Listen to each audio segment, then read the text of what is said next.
So on this week's Tap Room Tramps, my guest tramp is Eddy Brimson.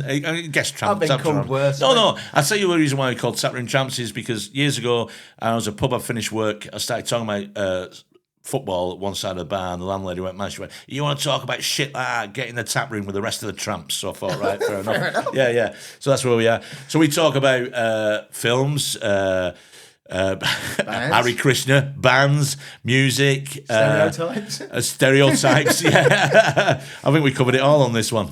Have a listen. There we go. It's Tap Room Tramps. Another guest with me this week. We've got comedian, playwright, actor, author. Mm-hmm. Eddy Brimson, done it all. The quadruple threat. Yeah. I suppose I have, really. Dancer. Not a dancer. I like dancing. I know you like dancing, yeah. When you see me dancing. When? I've seen you dancing. It doesn't matter. We've all seen you dancing. There's a couple of WhatsApp comedian groups. There's a great video of you dancing. Is it? Have you not seen it? No, fuck.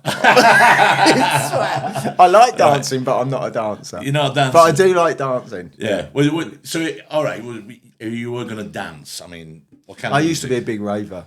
All right, okay. Funny enough, I was in bands for years, and I hated dance music. I absolutely hated it because I was in sort of jangly guitar bands. Right, jangly guitar. Yeah, and then in a couple of quite heavy punk bands. Right. One called God's Knob.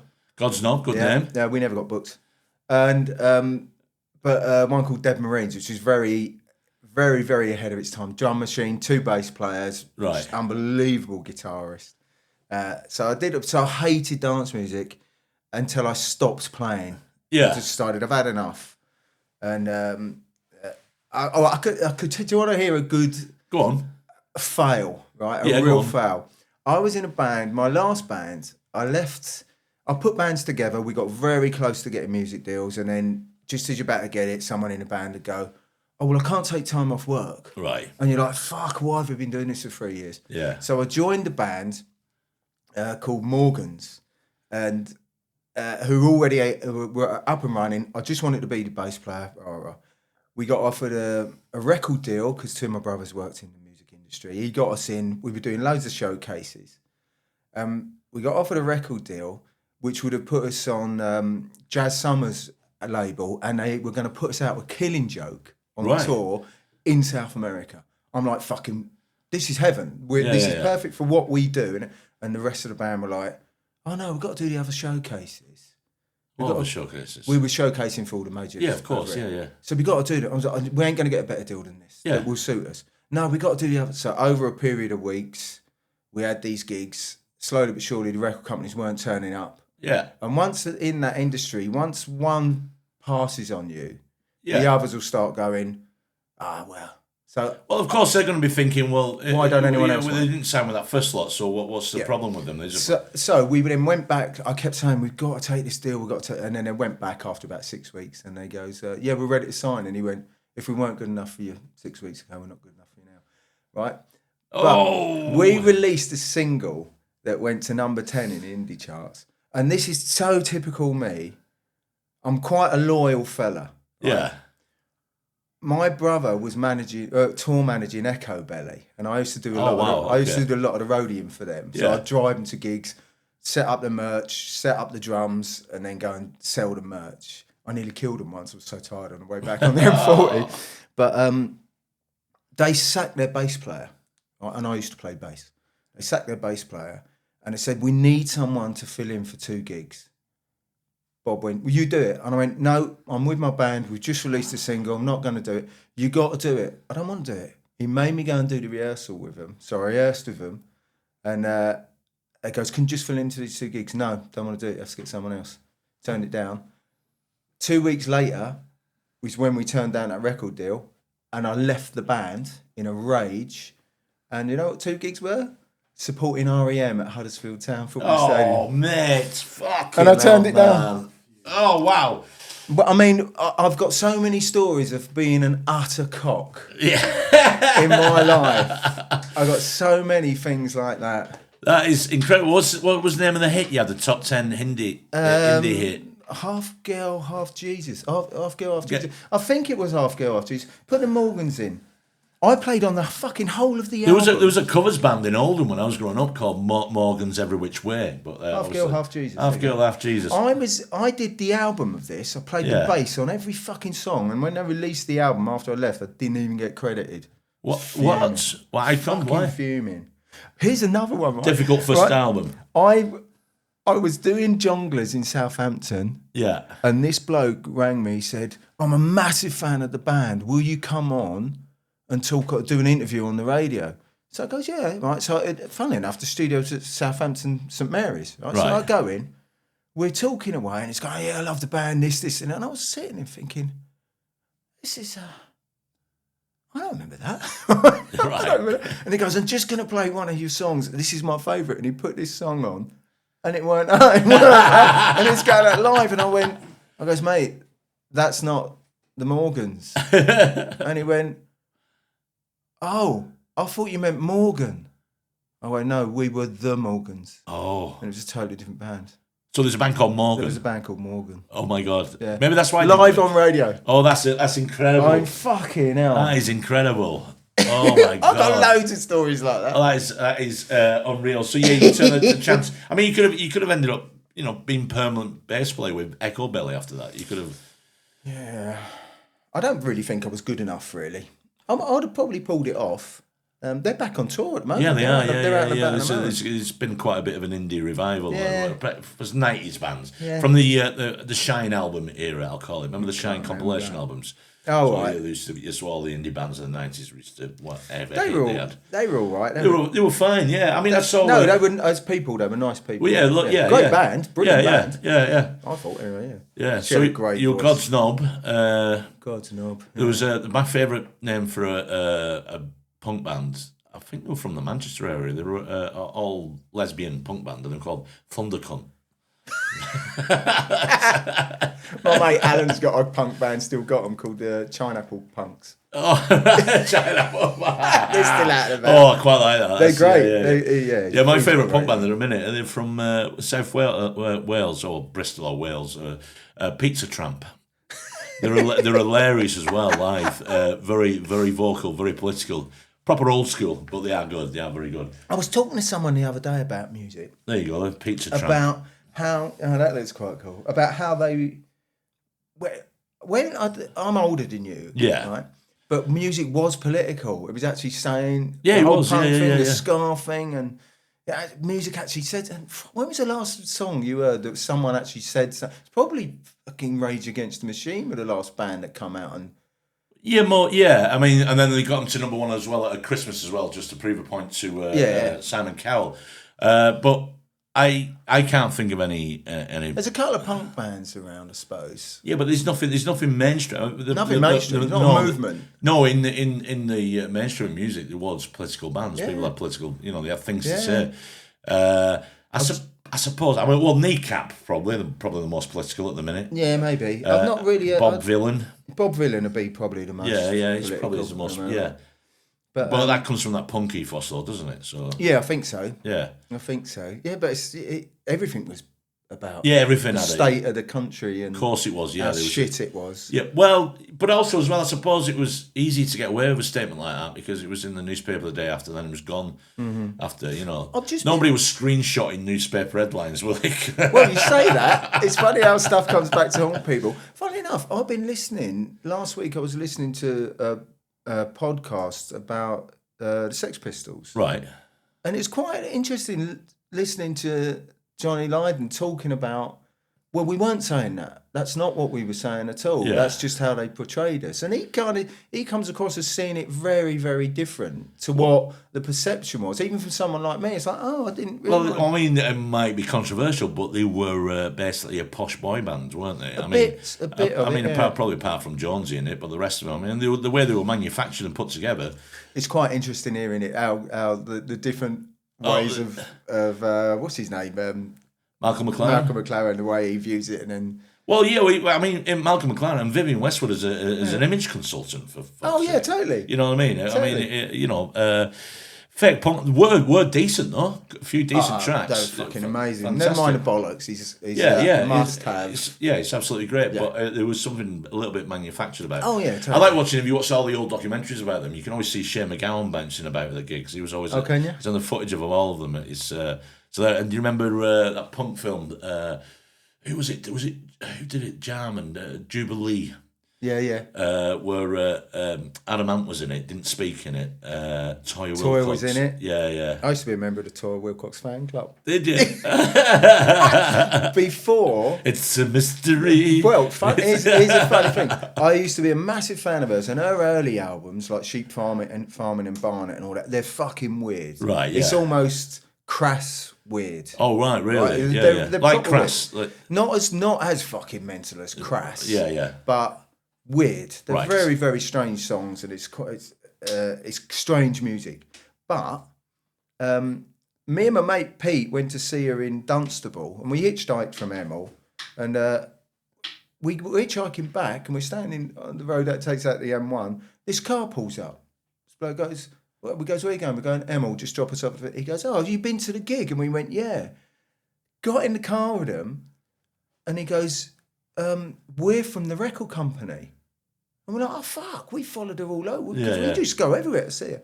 And he goes, "What did you reckon to the new stuff?" Because it's the first time we'd ever heard. Right, yeah. And we went, some of that was shit. Oh. And he went, "She's on Top of the Pops on Thursday. That's the new single." And she come out and did It's a Mystery. And everyone was like, "What? You follow that band?" Wow. Yeah, I nearly had Toya tattooed on my arm. Wait. She became... because she used to use the Egyptian symbol, didn't she? She did, but one of her album covers is an illustration of her as a butterfly. Right.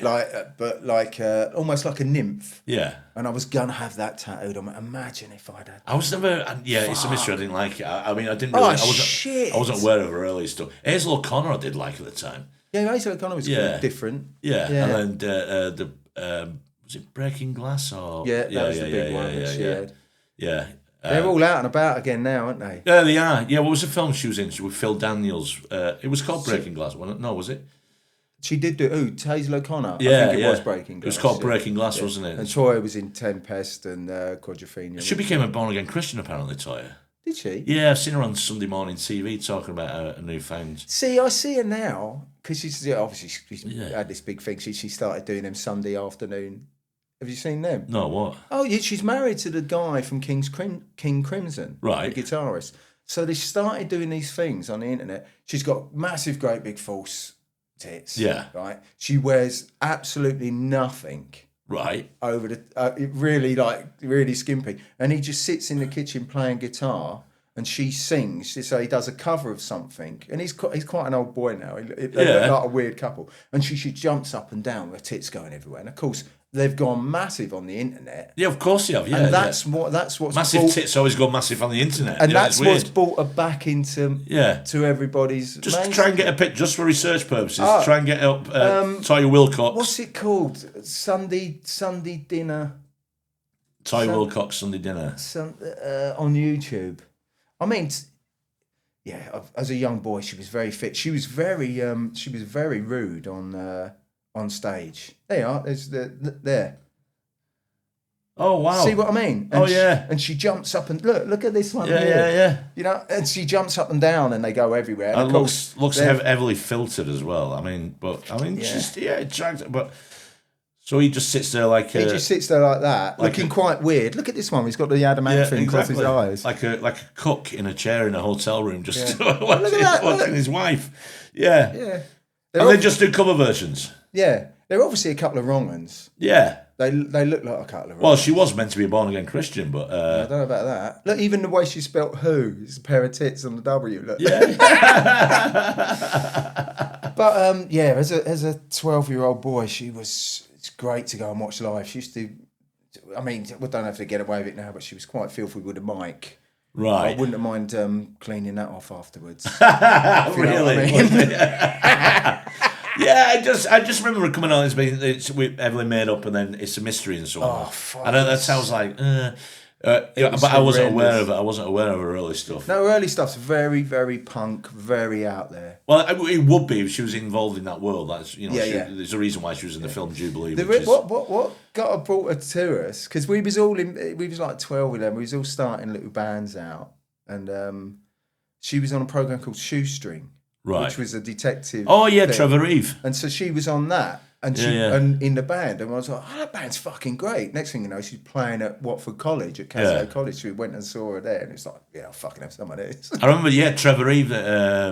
He came out because Shoestring was really popular at the time. That was massive. And then he ended because he always came out with that quote. He said a proper actor would never do adverts. I always remember that quote.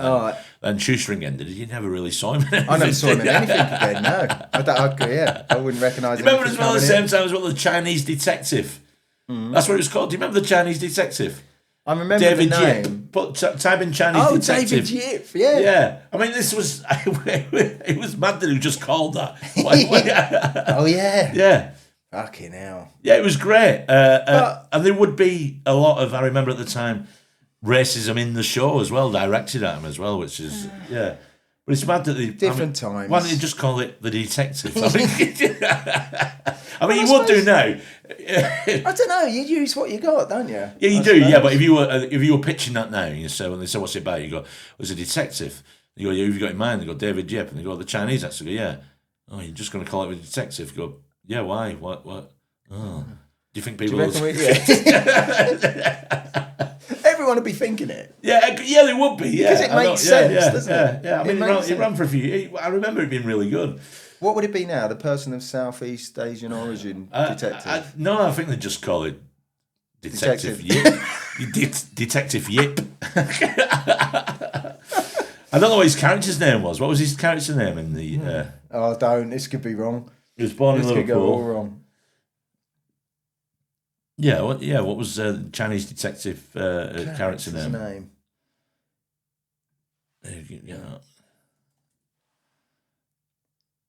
Not Charlie Chan. No, fuck off. No. That came up then. I didn't just make that up, all right? John Ho. Right. John Ho. So they were very imaginative. Sergeant Ho. Sergeant Ho, right. I bet John wasn't his real name. No. That's his Western name. Oh, no. I'm surprised he didn't have an episode where he meets another copper and the copper's going, so where are you really from? Yeah, exactly.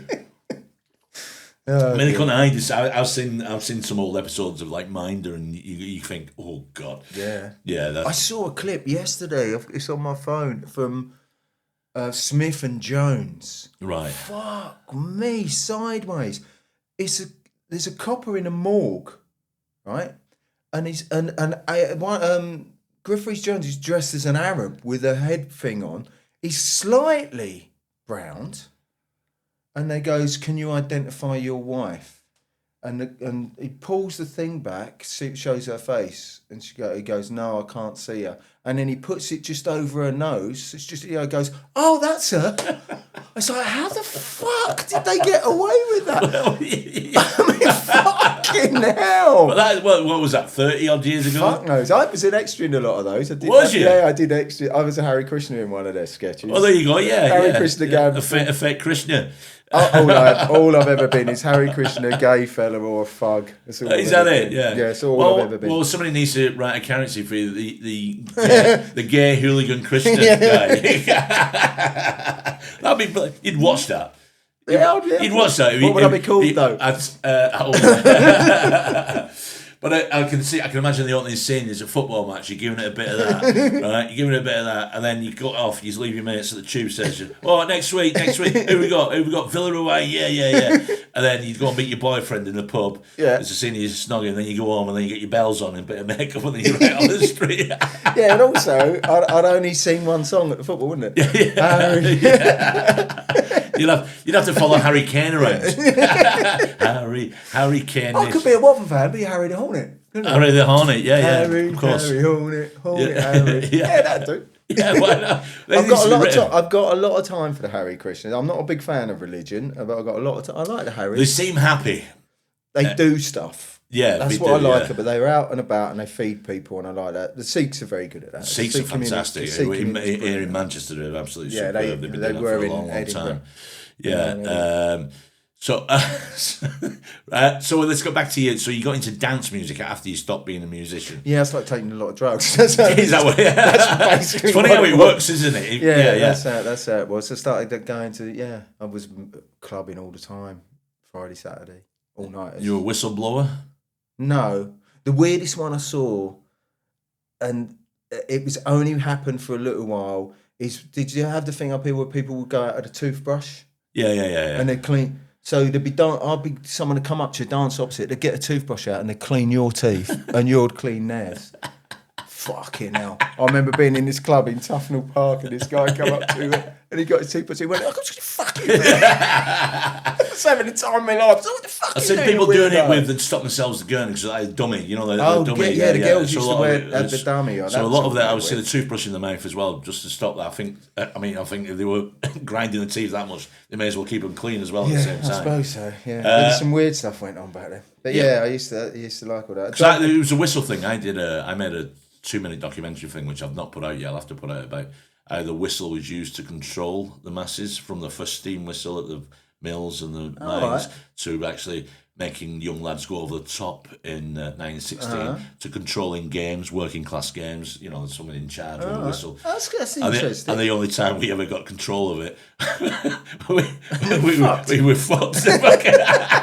We took drugs and that's interesting. Yeah. I'm not sure there's any. I just thought it was funny that it was after 200 years of control by a whistle, and as soon as we got hold of it, had a pill and started using it to dance with. I mean, that's interesting. Did you in the clubbing? Did you do the clubbing? I used to do quite a bit. Yeah, I remember first going to. I didn't know they were called acid house raves at the time, but down in Great Yarmouth, I was working in Great Yarmouth in like 88. And we went there's an area called Emsby, I think. Yeah. There was a beach up there, and it was 2 weeks on the trot, and somebody turned up in a van with, we were just off our faces and they're dancing. We did that, yeah. Then, it was funny though, when I came back as well, everyone went, "Oh, you need to go to the Hacienda now." I used to go when I left school at 85. I go, "Why? It's shit." They went, "Not anymore." No. So I went down there, and when I saw the queue for it, I thought, "Fuck that." Never queued anywhere, mate. I hated queuing. Yeah. I remember queuing up to get in the Ministry of Sound once, and it's the only time I ever went there, apart from when I was in the Spice Girls movie. It's the only time I ever went there. You're in the Spice Girls movie? I'm standing on the stairs when they walk up the stairs and pretending to dance. And they start next to me, and I'm going, queuing up to get in, and the bouncer came down, and he was just kind of looking at people going, "You're not dressed well enough, you need to get out." And about 5 people in front of me, and I just went, "Oh, fuck me, I don't want to be in a club like this. We'll go somewhere else." Yeah. But I was big into drum and bass is my thing. I love drum and bass. Drum and bass, yeah. I've just got back into trance recently. Trance is great. I like trance. I didn't realise, I've talked about this before, I can get shit done when I'm listening to trance. I don't know why, there's something about it. Put trance on before I know I've got the housework done. I'm like that. Well, yeah, it's funny that. I'm like that with drum and bass. It gets me going. Yeah, it gets you pumped up. But I used to like happy hardcore as well. Right. I used to take a lot of speed. Jump around like an arsehole. But yeah, I used to love all that. I'll tell you a story about Hemsby. I went there with my mum to the Butlins when I was a kid, and my brother I fell off the front of a donkey, on the donkey derby, and he won it. Got to the final, and then years later, I went with a girlfriend of mine, and her mate's family. So it was mainly all girls, and we were meant to be going out to the club. I was like, "Fucking hell, this is taking forever." I got so pissed off. I went into the bedroom, put one of her dresses on, and did all the makeup, and come out. I mean, it's not that fucking difficult, is it? And then went out dressed like when I was like 20. So to prove a point about getting ready. To prove a point, it doesn't take that long. Yeah. In a pink and white striped dress with yellow pipe. You remember actually? I do. I remember the dress. I quite. So that means you liked it. No, you felt good wearing it. I've worn a dress at a party. It was funny. I went to a party once where they got out a load of dresses and all the guys put them on, and the sense of freedom dancing around in a dress is fucking unreal. Seriously, if I could go back in time, if I was going to be clubbing again when I was a young man, I'd wear a dress. Would you? It's just there is no restriction on your movement. I used to get knocked on enough as it was at a club. I don't need to go in a dress. I used to get a lot of guys used to knock on me. I don't need to go out in a dress. That's because they know the gay Harry Krishna guys. I looked I did a film once as an extra walking, and I don't know what it's called. My mate mentioned this to me the other day. We filmed it was about an Irish girl coming to London and living on the street for a little bit. Right. I can't remember what it was called. They changed the title from when we did it. But my mate Gary, look it up, Jacob. It's but there's a scene in it. I met the main actor, right, and I knew they were going to do me up as I was playing a gay guy, right, and we went into the makeup thing, and I'm sitting there, and he come in and he went, "All right," really deep, and I went, "Yeah, you all right?" I goes, "You the bloke on?" He goes, "Yeah." "Are you gay?" And I went, "No," and he went, "Oh no, no, mine." Is that it, Rosie? I think that might be it. Yeah. What's it actually called? It's Roddy Doyle depicts Ireland's homeless crisis in the new film Rosie. Oh, wow, that's it. Anyway, I've got to walk up York Road. What's the road that goes by Euston? No, King's Cross, I mean. The first one. Well, basically, back then, it was a very prostitute area. It was a very run-down area. So, I didn't realise it was Roddy Doyle. I'm meant to be walking along. They put me in a fucking string vest. Right? How long ago was this? Because this was only this is. Oh no, I'm talking. We're going back. Oh no, it's not that one. We're going back. I'm going back 40 years. Probably. Oh right, okay. 35 years. Yeah, I must have been 25, something like that.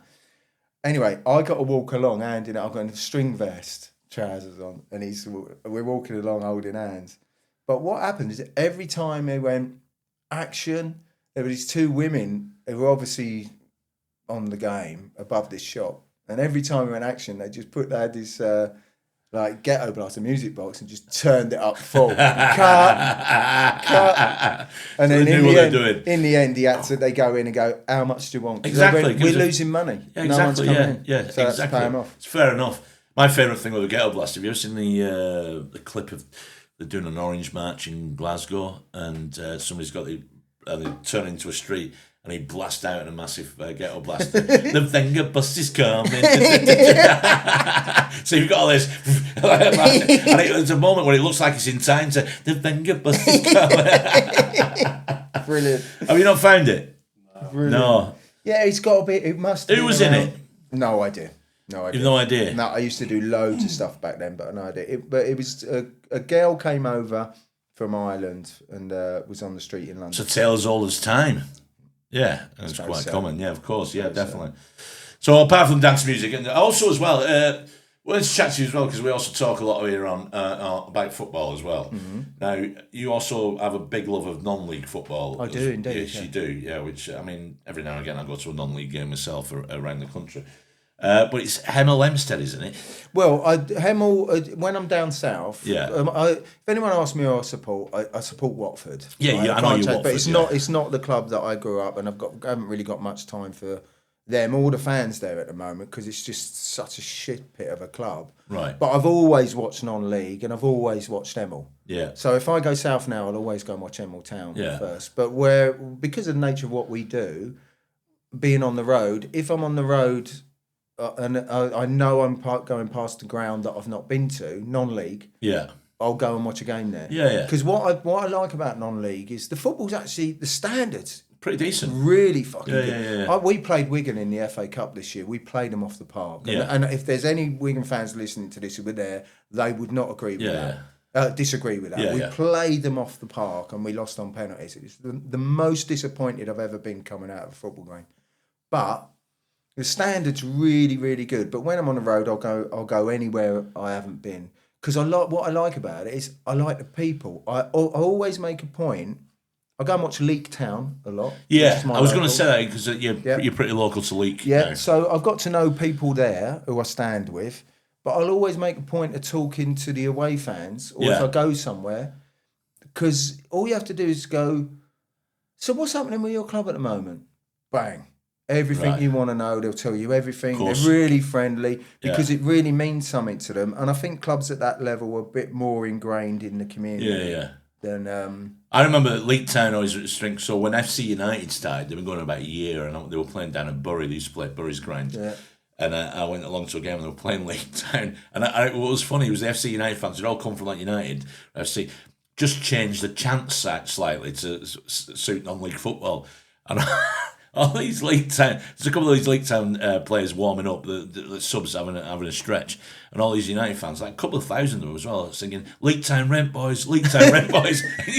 You can see these lads were like going, what? I went to watch League at Clitheroe a couple of seasons ago, and there were these little kids, there was only about 10, and they were just singing to the League Town fans, it's just a town full of pedos. And these old boys were getting genuinely fucking angry at it. I was pissing myself. I've always seen the is it the Spartans in Edinburgh before? Yeah. The one that plays down by the university grounds. Yeah, it's Annisdale or something. Yeah, well, shit ground. I'm pretty sure it's only like one stand really. I watching play a game, and for the first half there was about 100 young lads dressed almost like ultras with makeup on and banging a drum like that, and I'm going, fucking hell, it's pretty intense for this level. It's really good. At half time they fucked off. Oh, did they? Yeah. I went and saw a game there. I saw one of the biggest fights I've ever seen. Yeah. Because next to it, there's a load of plastic pitches. Yeah, that's right. Yeah. And it were these two school teams or two under sort of 14 teams. Fucking hell. It erupted. Yeah. All the managers are on, the parents are on, the players are chasing it. And no one's watching the game, aren't they? We're all like, what the fuck's this? I've seen violence in Cyprus of all places. Oh, really? Football, yeah. We were on like the motorway, and traffic stopped and so on, and people like swerving around, and whatever's happened is they've all got out of the cars at this stretch and they're fucking battling each other. We found out the two rival teams afterwards, but they're in like this field that's like orange groves, whatever.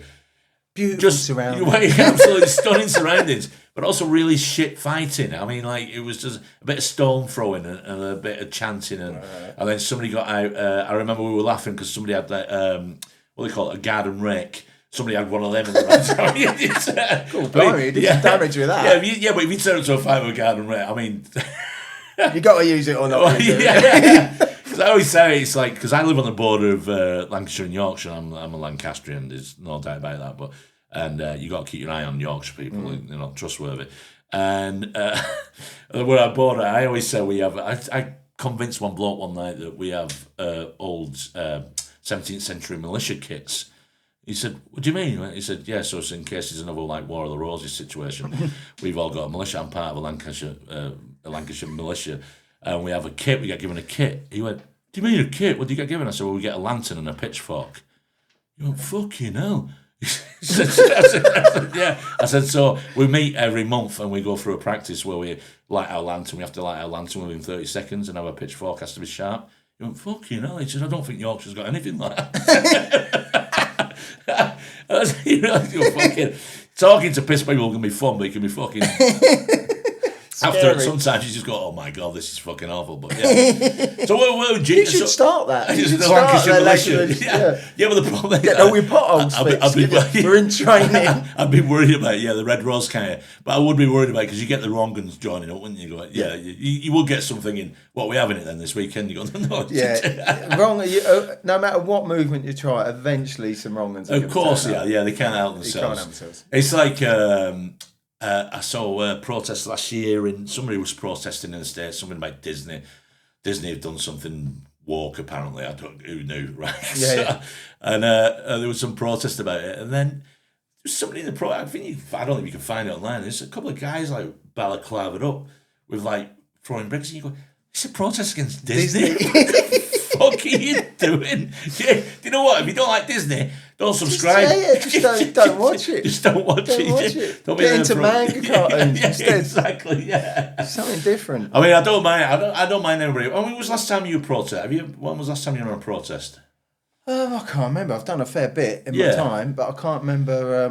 Were these acting roles, or was it probably? Do you know what? Again. Sorry to go back to it. I did a Casualty once years ago. Yeah. Right, and the reason I used to get a lot of extra work is because I had a shaved head when no one did it. Yeah. The second I started to go bald, it's like I'm shaving my head. Right, so there weren't many bald blokes.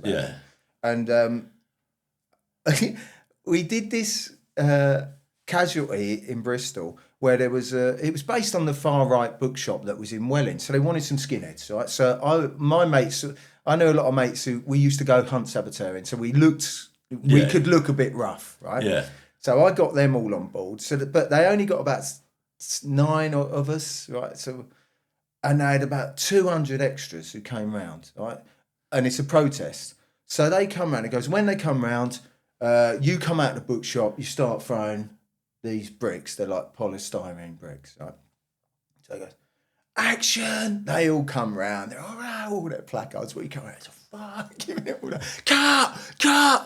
And then he goes, right, we've got to do that again. This is a really big scene. We've got to get it right. And he looked at me and he goes, and look, when you throw a brick, you wouldn't throw it like that. And in front of everyone, I went, I'm not being funny, mate, but out of you and me, who do you reckon's throwing the most bricks? And 200 extras pissed themselves. I'm just fucking saying, fella. Yeah. Fucking That's idiot. Great. It's a story, isn't it, about Christopher Lee in a film when he stabs somebody, or he's been stabbed, and the director goes, no, that's not the noise of a man that's been stabbed, and Christopher Lee goes, it is, because he'd been there and he'd done it all in the army. I would imagine so. Yeah. So you must have had a really busy schedule when you're younger. So Monday, film extra, Tuesday, get Krishna, off to the football. Wednesday, hunt saboteur. Thursday, gig, playing bass. Saturday raving. Raven. Yeah, exactly. Yeah, quite an active life thing. Yeah, I'm a fucking lazy bastard now. You realise. Would you like to be that active again, do you reckon? Yeah, probably. Yeah. I'm not. You're still doing a bit of acting though, aren't you? I do a bit, not as much as I want to do. I never saw your play, very Naughty difficult. Boy. I never saw that. No, It's a one-man play. Yeah, personally, I think that's the best thing, most enjoyable thing I've done. It's very different. You wrote that yourself as well. Yeah, but being on stage on your own for an hour, people just go, "How do you remember all those words?" I'm like, "Oh, I'm a comic. That's what we do." Yeah, exactly. He's doing an hour show. You got to remember an hour. So are you playing an extension of yourself or a completely separate character? No, it's a complete. There's a few bits from in this story about, because it's quite a violent story. It's about nature nurture, really. Yeah. The whole thing, and I just got to a point where I was really pissed off.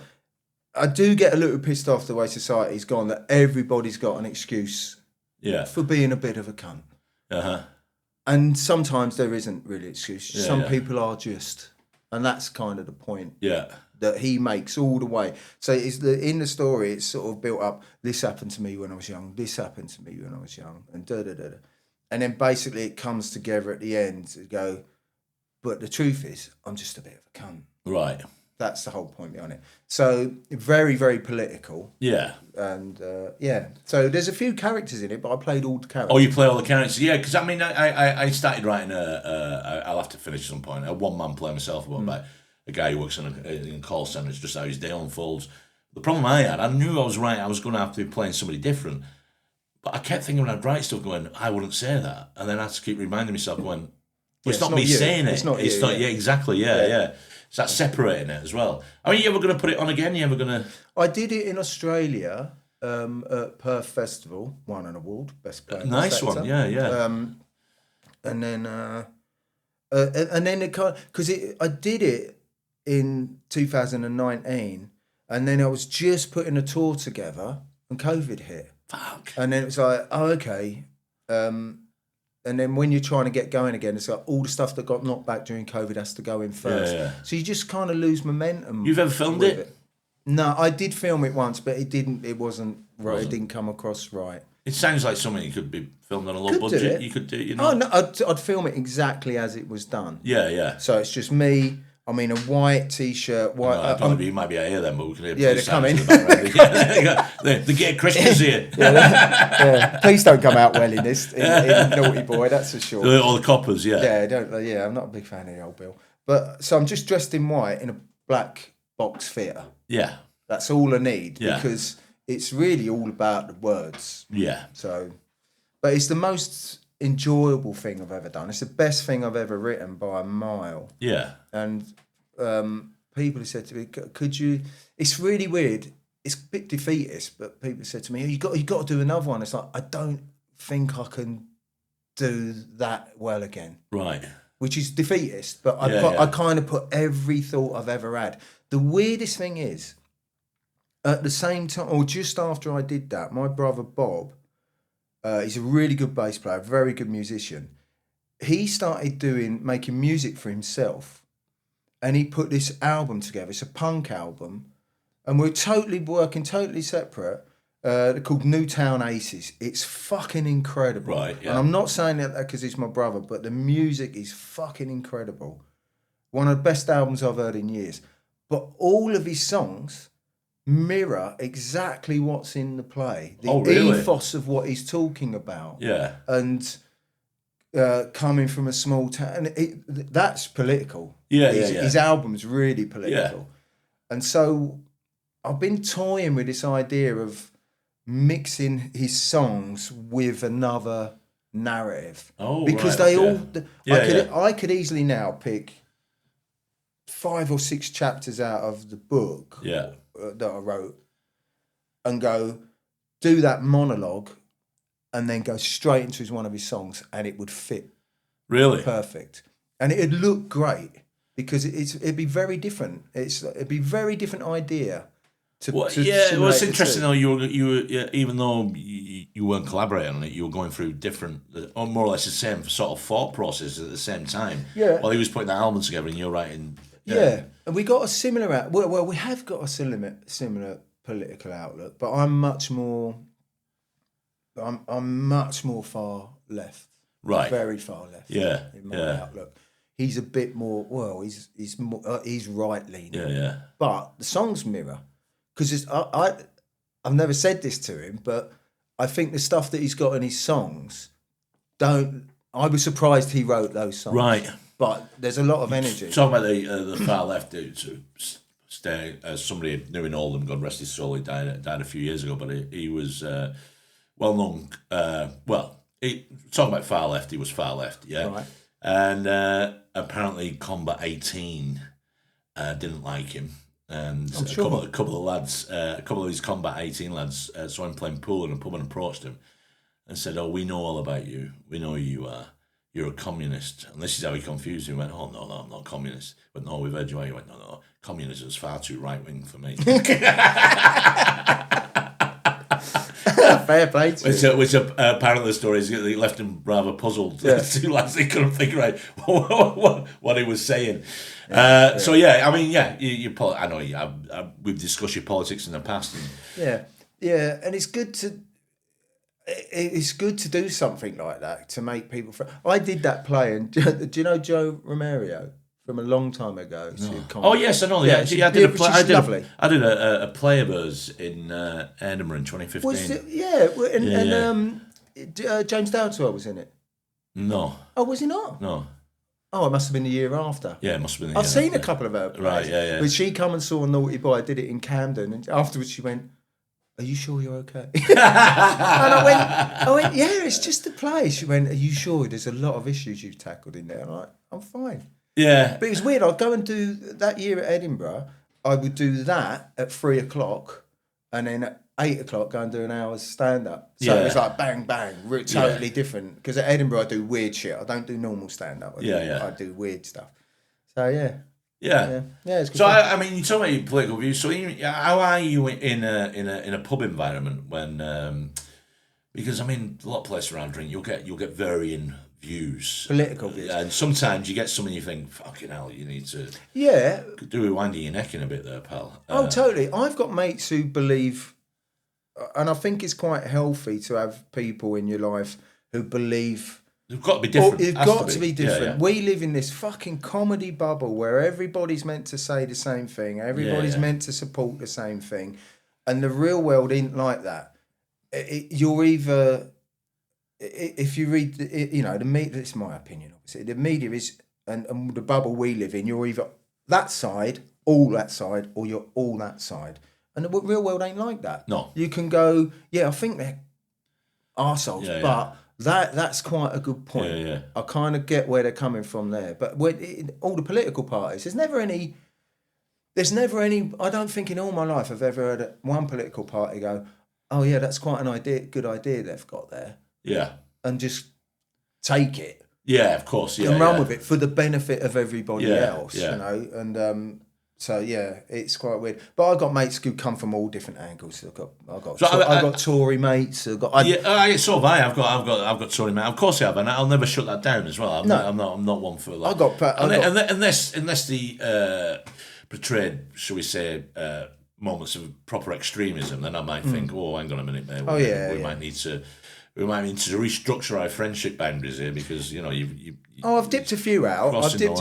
Because I can't be done with that. I can't be done with listening to that. I know. There's no point in trying to. The only thing I'm suffering from at the minute is some by the bars I've been in. Sort of AI has got. Fucking there's hell. a different AI story every day about certain political leaders, and you. I don't want to say you're an average person, but somebody who doesn't really have a lot of access to social media or is not involved in that. Well, all of a sudden I'm in pubs and go, have you seen this today? Have you seen? You go, mate, that's not true. But then the problem, what I'm finding now is, you go, that's not true. I can prove it to you now, and I'll actually fact check it there for them and go, it's not true. And then they'll respond with, yeah, but you can imagine it being true. Oh, God, and you go, I ain't got to that level yet. Yeah, but which does have, I mean, but that's one of the things what I do like about it, especially the pub, is if you're in a good pub, you can get a chat from all opinions, all sides, and issues, as long as it stays like that. Yeah. It's better. Yeah.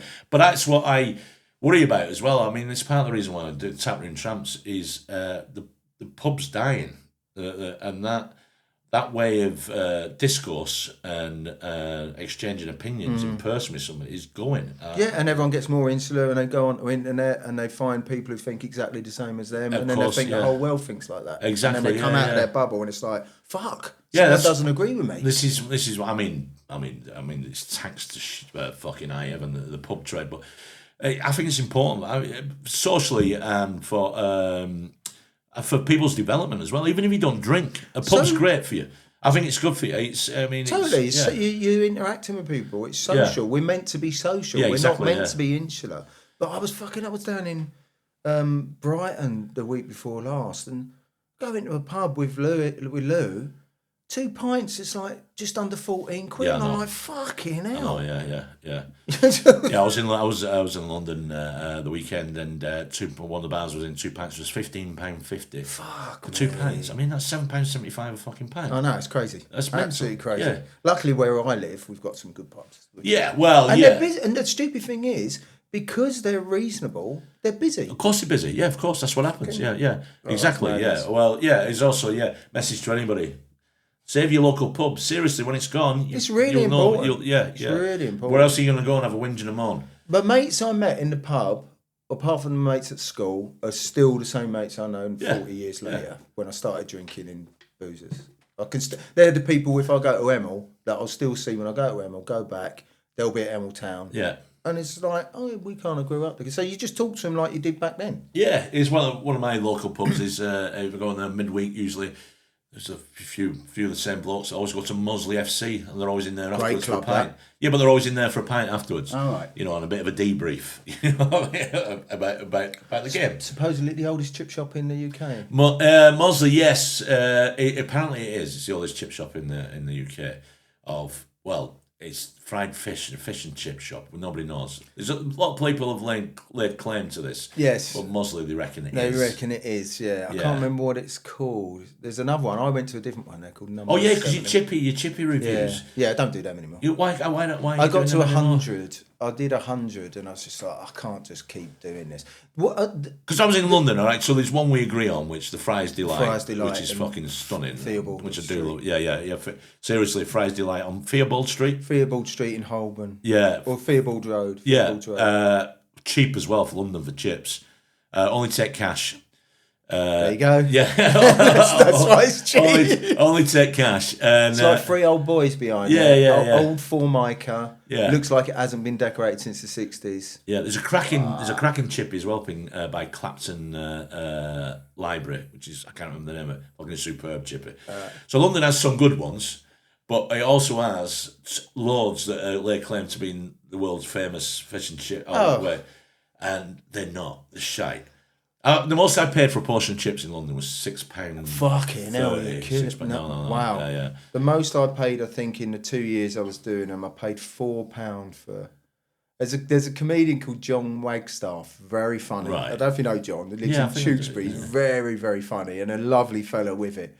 Goes to watch Cheltenham Town. Right. And he goes, if ever you go to Cheltenham, you've got to go to this one. It's fantastic. I went there.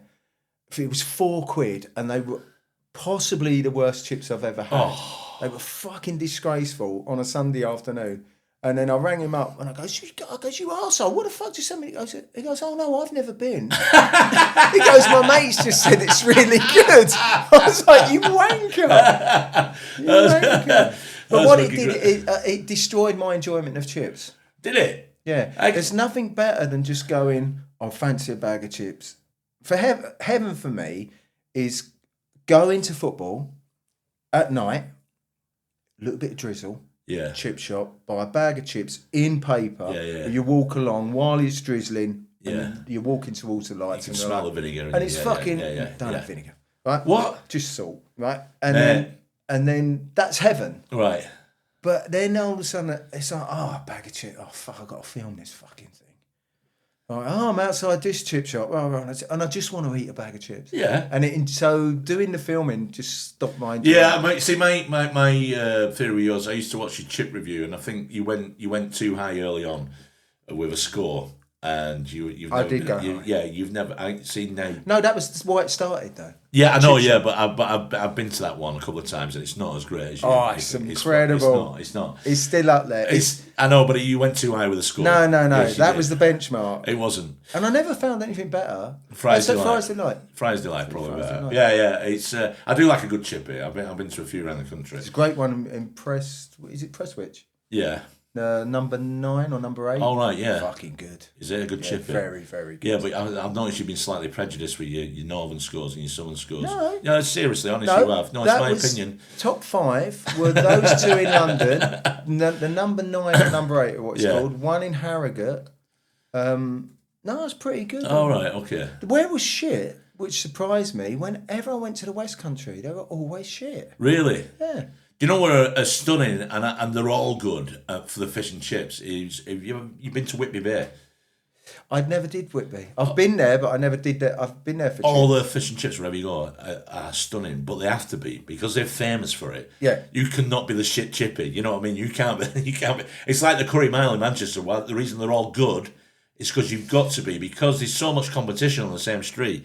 If you're shit, you've got nobody going in there. I have to disagree about Rush Arm. I've been for 2 curries there, and they are 2 of the worst curries I've ever had. Really? Where'd you go? I can't remember what they were called. The first one I went in... Northern Bias? No.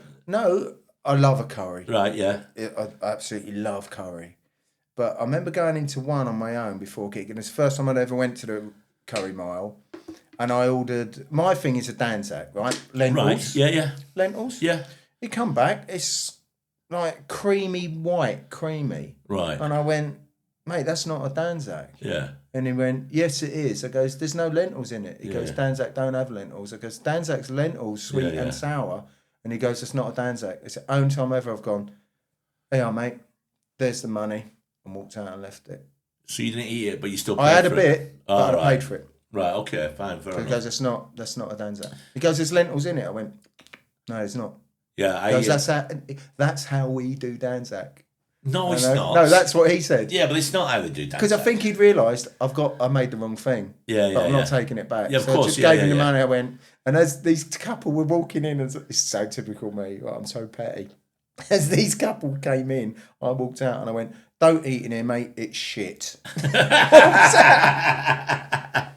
Yeah, I'm very petty. There was a chippy not too far from where I live, and I've never been in.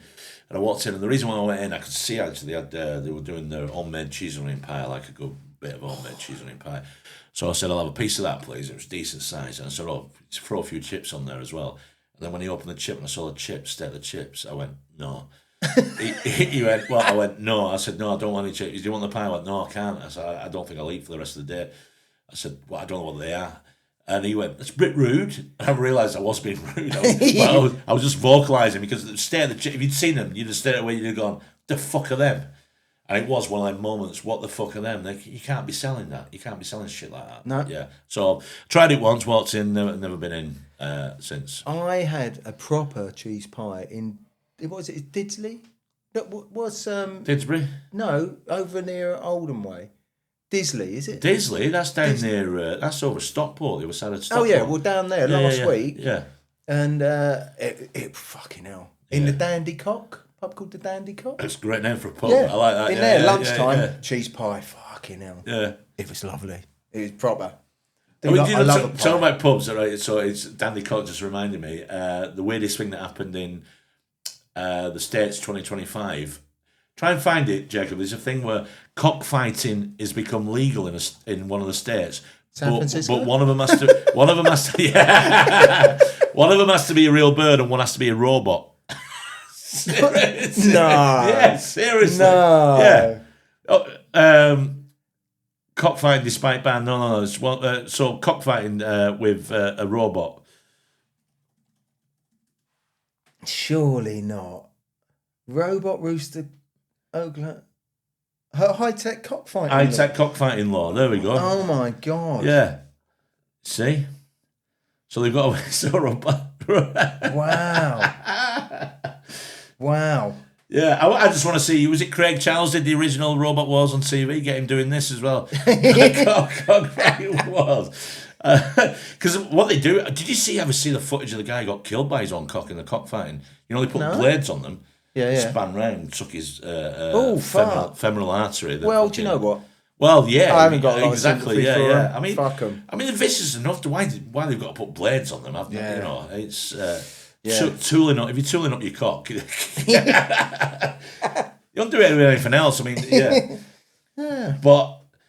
Tooling up your cock. But there was a time, I mean, not that long ago, just over 100 years ago, there were some pubs you'd have gone into, out the back, there'd have been a dog fight going on, a cock fight, bit of bare knuckles, some fisticuffs. Well, that still goes on, doesn't it? Well, it still goes on, but it's... not meant to. It's not meant to, and also, there's a lot of...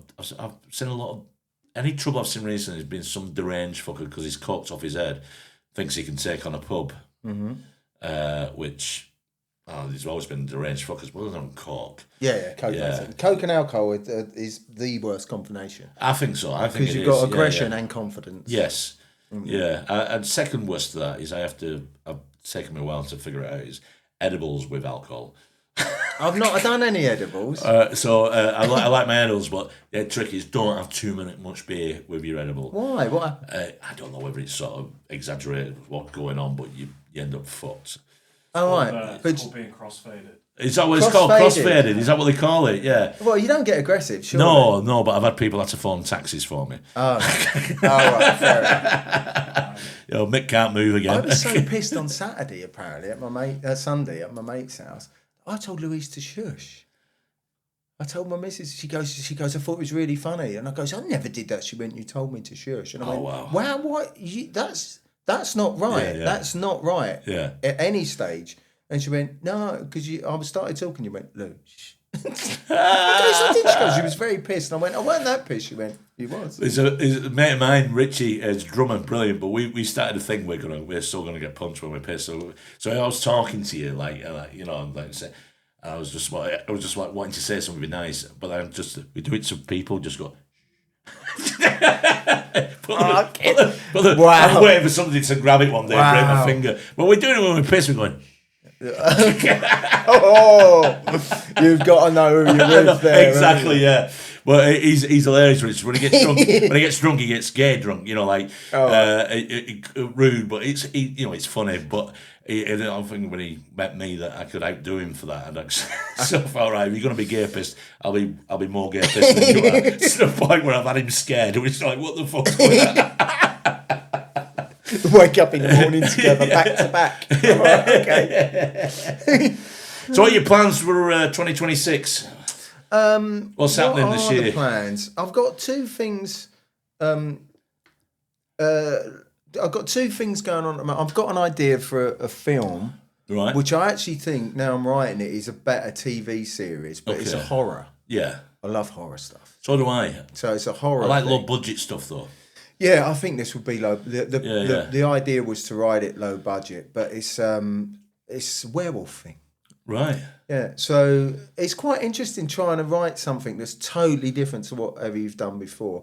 And then I can't go into it, but I've got an app idea that I'm working on it's nothing to do with comedy, and the people who've everyone has gone, fuck me, that's fantastic. Right. So well, if you want something, so I wrote a short story which went into, it didn't go into another publication, but it was for a little publication about how they found some military defence records for a certain area in Scotland, Hutt, and every 30 years at a certain lunar event, there are 50,000 silver bullets made and delivered. Oh, wow. That sounds cool. Yeah, but it's just the idea that that's a story behind it. They don't know what they were used for, but they were always ordered at this certain lunar thing. That's cool. So, yeah. I'm reading a book at the moment called The Last Werewolf. Right. I don't know if you've read it. Oh. I started reading it. It's apparently meant to be the best werewolf novel. And I started to read, I got that fucking 10 pages. I used to read no matter how, if I started a book, I'd have to read it to the end. Yeah. But now, if I get 10 pages in, it's not for me. I've been it. I ain't got enough time for that shit. And I was reading this one, I sounded, I can't get into this. And she fell asleep, so I thought, I'll give it another. And then all of a sudden, it got really good. And I'm quite a chunk into it now, but I discovered that werewolves, the myth of the werewolf, when they transition to werewolves, I really like to fuck. What, when they became a werewolf? When they get a werewolf, they get really fucking randy. Dude, the werewolf. The werewolf gets really wants to bang everything. Yeah. But I've read this. That's the author, that isn't it? That's not because there's no proof that werewolves. Well, there's no proof for werewolves. Exactly. But this werewolf, another werewolf. But imagine fucking a werewolf coming at you with his lipstick out. Well, I think they like to. Yeah. So, a werewolf on your leg. Fucking it off. You won't watch them werewolves. It's like, he won't bite you, just try to fuck you. Fuck, kill, eat. It seems to be the motto. If there was going to have a tattoo, that would be what it is. But yeah, it's quite. She's quite fruity. I did start writing a script for low budget. I quite like the idea of setting it in Llandudno in North Wales, about because the seagulls are bastards there. But it's about how it starts off with a big fish is washed up, is covered in all sorts of like rashes, and a seagull's pecking at it. And the seagull ends up fucking funny-eyed, then attacks somebody, and then before you know it starts a zombie plague around Llandudno. That's fantastic. That's fantastic. And there's only like one station, there's 2 stations in Llandudno, but everybody's trying to get to Llandudno Junction to get the last train out before they all get there. That's fantastic. That's a fantastic B movie. Exactly. Movie. Yeah. If there's anybody got a couple of grand, you just want to. You've got a couple of cameras, let's do it. So a bit of makeup, a bit of fun. That's madness. So because I started, I really like low budget films. There's one you should watch if you get a chance. It is a zombie film, and the zombies, you don't see much of them.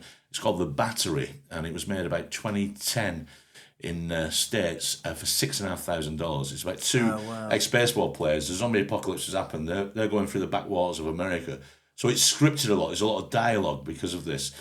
And the budget, they had to redo the last scene because they spent most of the budget on a car that was important to the film, but it broke down. So they had to figure out a way to fucking, because they'd spunked all the money on the car to change the last scene. And they do it. There it is. That's it. The Battery. 2012. The Battery. Yeah. Oh, I might have to watch that. It's fantastic. And it was all done for about $6,500. Oh, wow. Yeah, I can get it on Prime. See, now you can make stuff. You can actually do. Oh, yeah, you can. Yeah. It's out there. It's well worth a watch. It's free on Amazon. I might watch that tonight. Yeah, do. But it's remarkable for what it's made. You just go, fucking hell, yeah. So you can't. But also as well, it's because of that film. There was a soundtrack to it by a band from Canada called Rock Plaza Central. They're called, and so there's music through it. First time I watched this film, I was listening to it and going, fucking music's fucking good. It's like, I don't know, indie country. So it's just, so I started listening to the music on it, and then I found this, what I loved about this film. So these music from a band called Rock Plaza Central, a Canadian band. They got a 1 album deal in 2010. They've been on a hiatus ever since. So the only album they made, they decided to make a concept album.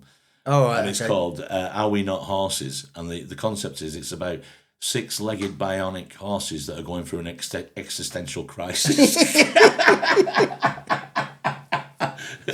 Honestly, you've got to, So they're called Rock Plaza. They've done nothing since that album, but yeah, you give it a watch. Fantastic. I remember my mate, when I was at school in our English class, my mate, we had a very fruity looking English teacher. But my mate Gary, which goes, just write a short story, anything you wanted. And my mate would the 10-titted, 9 cogs, 7-legged dog. She goes, what are you writing, Gary? She just looked at him, pissed herself laughing. Yeah, I love stuff like that. Yeah, give it a go. So yeah, what are you up to next year? I don't know. I might try and get a film made. I might try and get a low budget film made. Why not? Yeah, why not? Let's start a collective. It can be done. Yeah, it can. Yeah. It's easy. Stuff's easy to edit, easy to film. I think the thing is the story. Yeah, the idea and the story. I like to think of maybe kind of Northwest B movie festival where it's just nobody's making blockbusters here.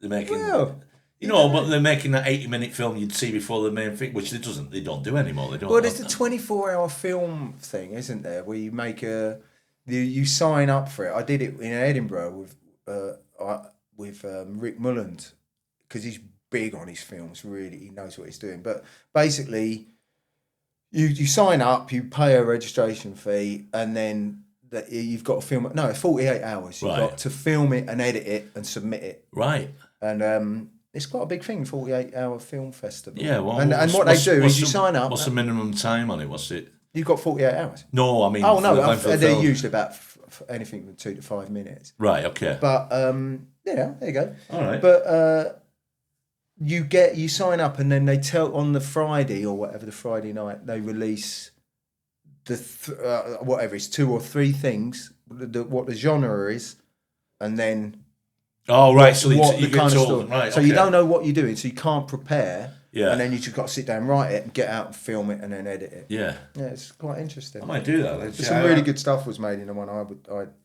went to see. Here Comes the Nun. Here Comes the Nun. Brilliant. Here Comes the Nun. My favourite Beatles song. Well, you should do that, mate. Yeah, I might do that. I might have a look into that. Why not? Let's do that as well. Are you still doing your pod as well with Lou? Yeah, we still do the Tough Gig pod where we just talk about the last week's gigs and what's happened and what life's like on the road. Well, we just had December, so lots of horror stories. Yeah, from December. Actually, it's not been that bad. Right, okay. It hasn't been that bad. It's just that it's not as busy as it used to be back in the day.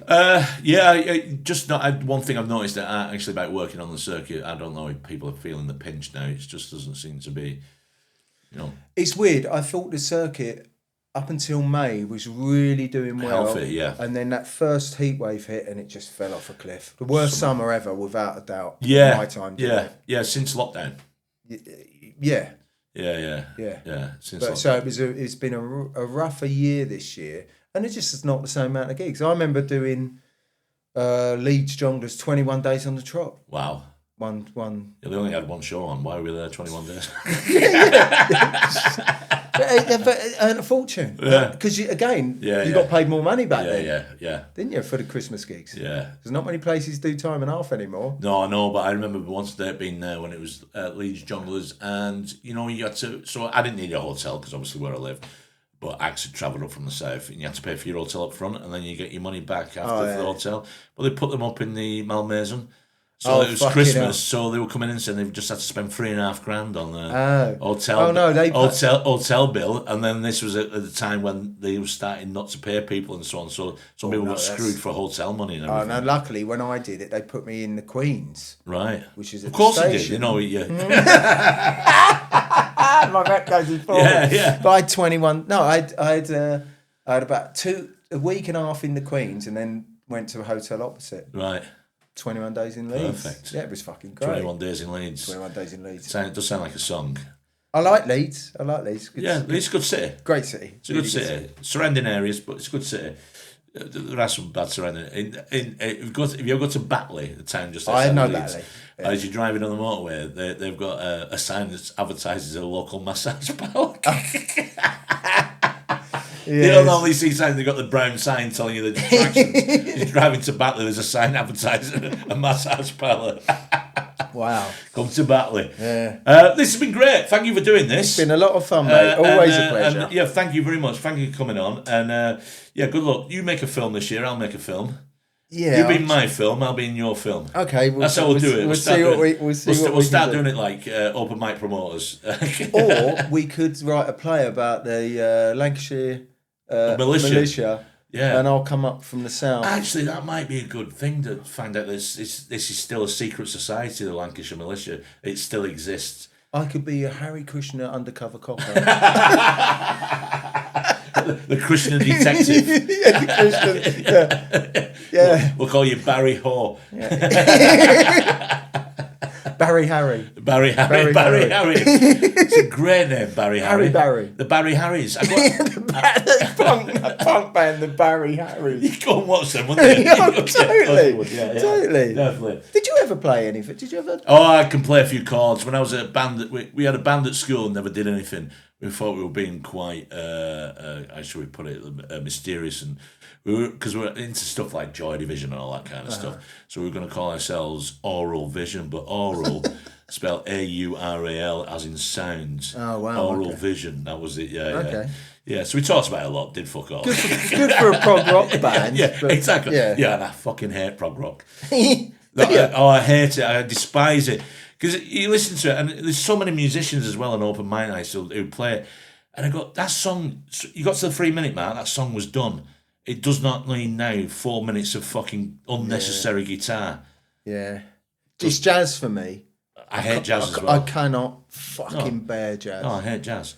And when I heard that phrase in jazz, it's about the music that you don't hear. That's how I started describing myself when I was down on my arse at gigs. I go, I'm a jazz comic. It's a joke she don't. I remember seeing a comic on. Do you remember Rona Cameron? Yeah. I remember seeing her on telly in a debate about comedy, and she said, "Comedy isn't just about making people laugh." And I was like, and I think she was sitting next to Peter Kay at the time, and he just went. It's like, wow, that's really the main thing. Well, that's what I understand what you're saying. You can't. Well, the main Edinburgh Award eventually became that. It wasn't comedy stopped winning awards. Yeah. Drama started winning awards for comedy. Yeah, I know. Yeah. Anyway, let's not talk about that. We'll be around. Right. Thanks very much. Thank you again. It's been a pleasure. Thank you very much, mate.